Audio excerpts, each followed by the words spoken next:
చెల్లెల మీద ప్రేమ ఉండుంటే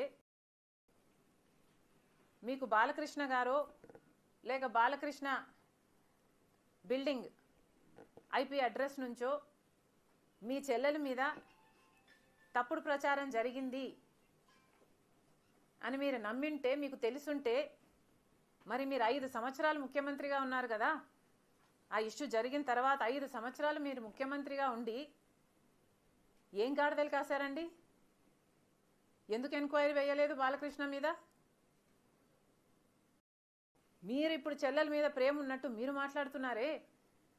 మీకు నిజంగానే చెల్లెల మీద ప్రేమ ఉంటే, ఏ ఇష్యూ అయితే బాలకృష్ణ బిల్డింగ్ నుంచి అప్పుడు జరిగిందో ప్రభాస్కు నాకు సంబంధం ఉంది అని, అదే ఇష్యూని గత 5 సంవత్సరాలలో మీ సైతాన్ సైన్యం మీ సోషల్ మీడియాలో మీరు వాడుకోలేదా?